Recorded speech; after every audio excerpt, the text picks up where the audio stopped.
Yo yo yo, c'est le M, aujourd'hui on se retrouve pour une nouvelle vidéo. Est-ce que ça fait un petit moment? Peut-être. Est-ce que j'ai trop profité de mon été? Peut-être. Est-ce que je suis fatigué? Peut-être. Bon, aujourd'hui on se retrouve pour quoi? Pour voir toutes les sneakers, toutes les paires.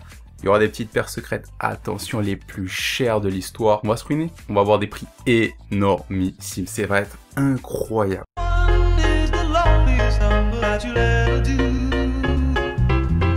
Pour commencer, on va commencer d'abord par voir le classement que StockX a fait. Alors StockX, c'est comme Collect en fait, c'est une plateforme américaine qui revend des paires, tout ce qui est t-shirts, streetwear, etc. Et d'ailleurs, il y a eu un petit scandale dernièrement, comme quoi ils se sont fait voler des données de consommateurs. C'est chaud. Je vous l'ai dit, il faut aller sur Collect. Ah, est-ce que j'ai fait une vidéo dessus? Je vous laisse aller voir.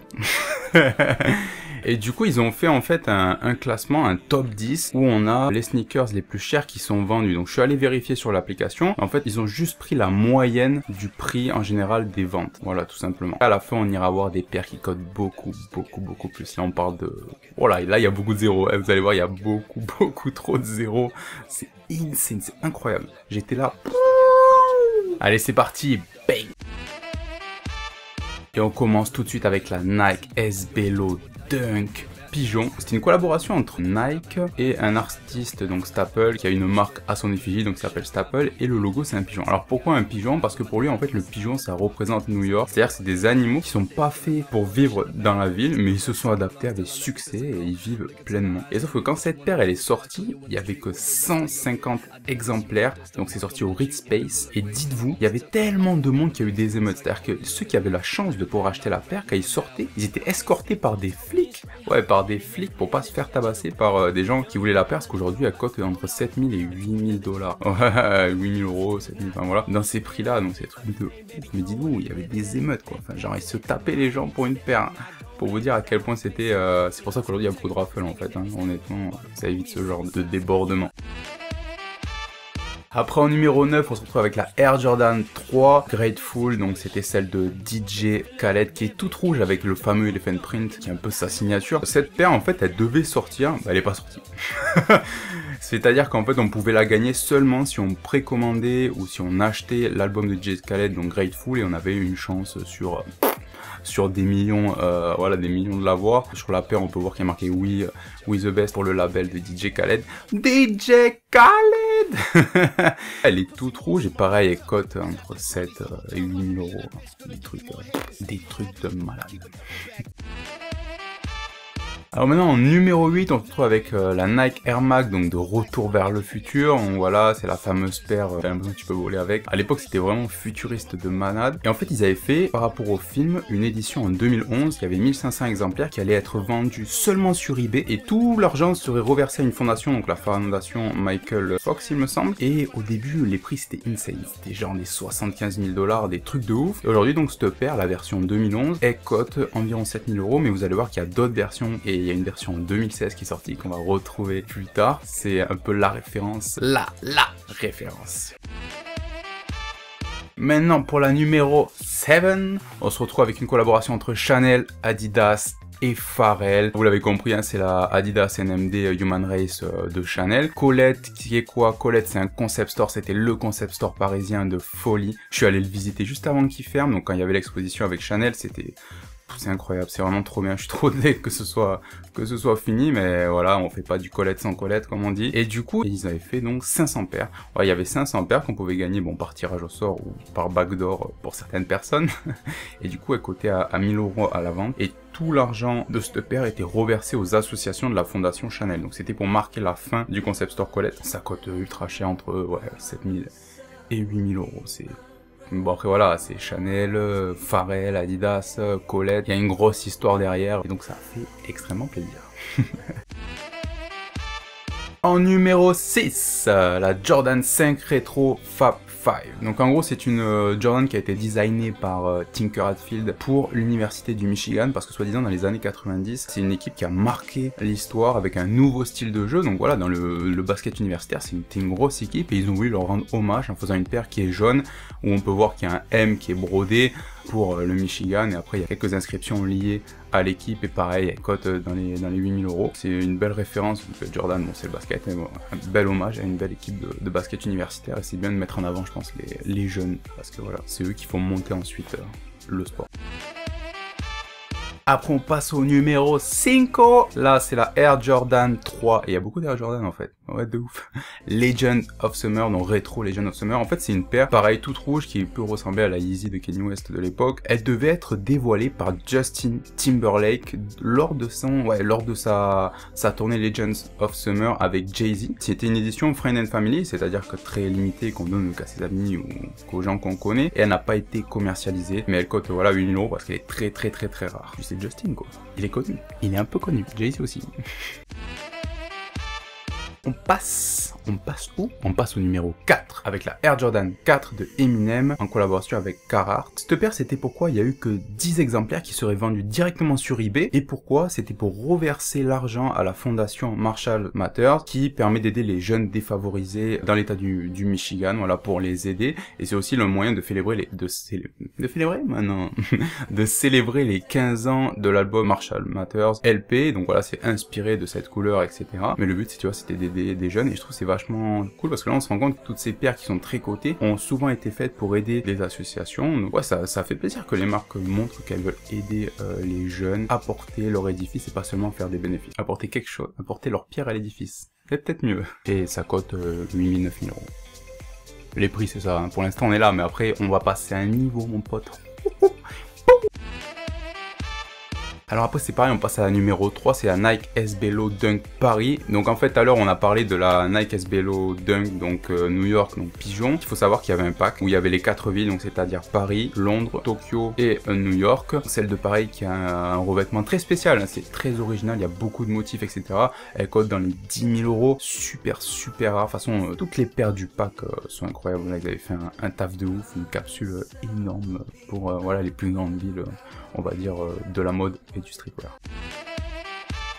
Pour la deuxième paire, on va dire c'est même pas un paire, c'est un pack pour Kobe Bryant. Alors en fait quand il a pris sa retraite, Nike a voulu sortir un pack pour lui rendre hommage avec la Air Jordan 3 et la Air Jordan 8. Pourquoi? Parce qu'en fait il s'est avéré que lors des années 2002 à 2003, donc durant une saison, il était agent libre et il avait demandé à plusieurs marques de lui créer une paire, voilà, pour pouvoir jouer tout simplement, être à l'aise, être au maximum de ses capacités, et Nike donc avait créé la Air Jordan 3 et 8, et donc pour sa retraite ils ont voulu sortir cette paire pour lui rendre hommage. Donc c'est finalement une Friends and Family, c'est-à-dire qu'elle n'a jamais été commercialisée. Il y a quelques paires qui sont sorties, voilà, donc ça cote dans les 10 000 €. Malheureusement on l'a pas vu, mais vous pouvez voir, elle est très classe.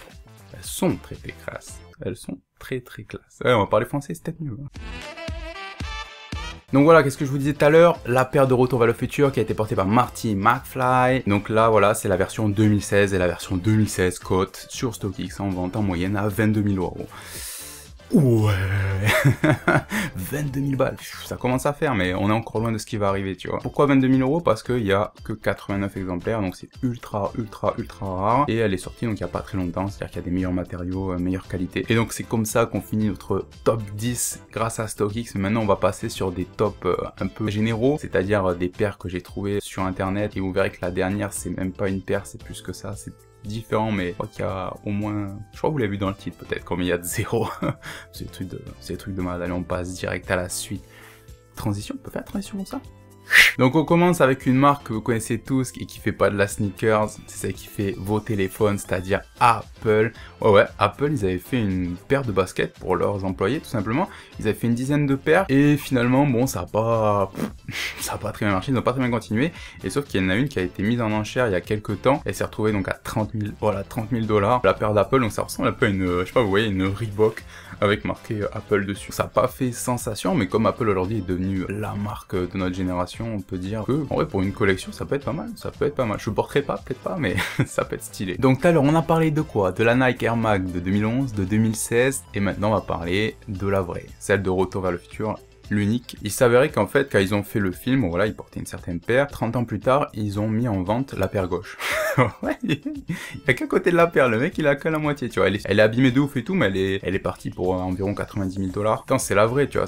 Valeur sentimentale mythique. Mais pour vous dire, cette paire, c'est vraiment un classique de la basket, de la chaussure, de la mode, ouais, de la mode en général. T'imagines, il y a eu la vraie, celle de 2011, celle de 2016, et les trois avec code de ouf. C'est, on va dire, un riche qui s'est offert ça pour sa petite collection. Bon, après, il a que le côté gauche. Bon, après, si, t'imagines, il sort avec le côté gauche.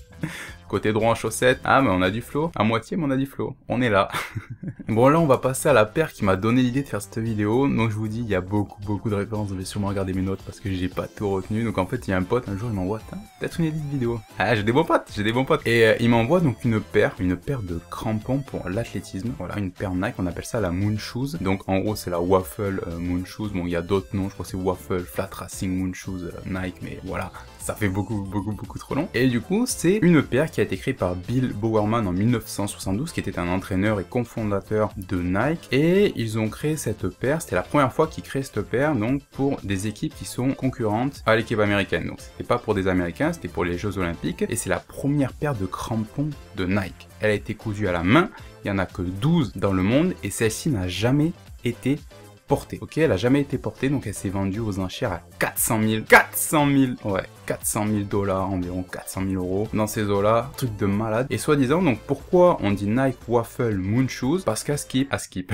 qu'il paraît, il aurait coulé la semelle grâce à la machine à gaufres de son épouse. Donc il aurait mis du caoutchouc dans sa machine à gaufres, il aurait fait comme ça, et c'est comme ça qu'il a eu l'idée de créer la semelle. C'est pour ça qu'on dit waffle, parce que ça veut dire gaufre en anglais. Et Moon Shoes, pourquoi? Parce que lui, ça lui faisait penser aux traces Apollo 11, donc aux traces des Américains sur la Lune quand ils marchaient. Voilà, mais genre tellement de... ouais, des histoires de ouf, et genre 400 000 euros la paire d'athlétisme, quoi. C'est un truc de fou, mais c'est la première paire de crampons Nike qui a jamais été portée pour l'athlétisme. Il y a une histoire tellement grande derrière que franchement, honnêtement, je comprends le prix. Après, voilà, je vais pas acheter ça, quoi. C'est un peu cher.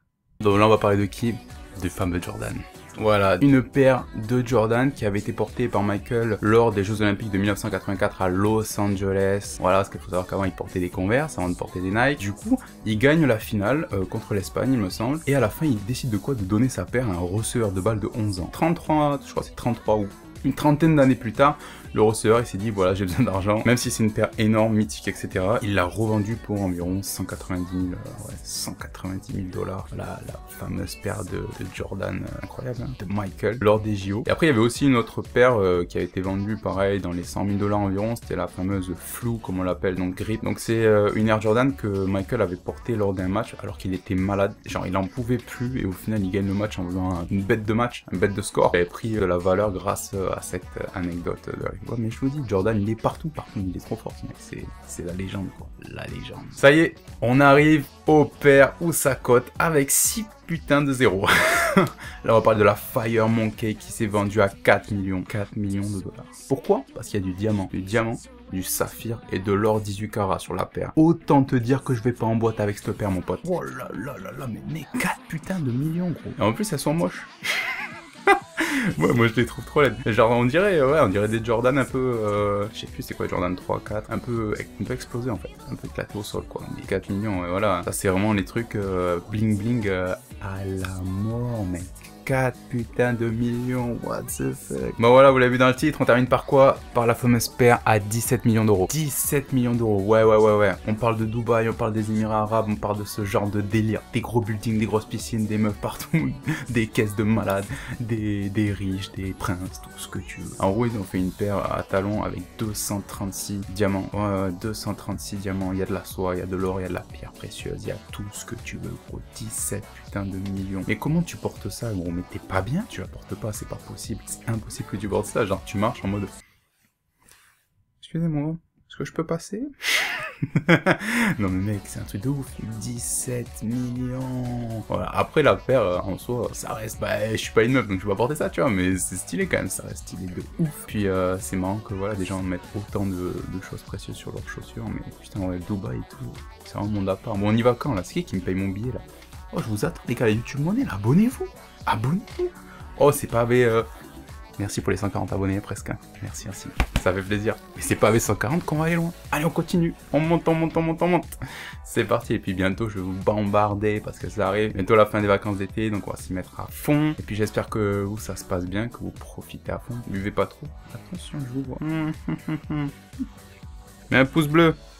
Je pense qu'il y avait assez de paires incroyables dans cette vidéo pour aujourd'hui. Moi je vais attaquer le montage, je serai pas à l'heure, voilà, c'est dit. Je le dis dans la vidéo, vous le verrez sûrement juste à l'heure de la sortie. Ce sera pas à l'heure. J'ai trop profité. Ah ouais, je profite trop de mon été, je crois.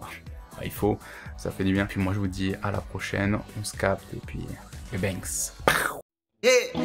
Baby girl, you're so damn fine, though. Wanna know if I can hit it from behind, though. I'm sipping on you like some fine wine, though. When it's over, I press rewind, though. Talking bands, I got it. Benjamins in my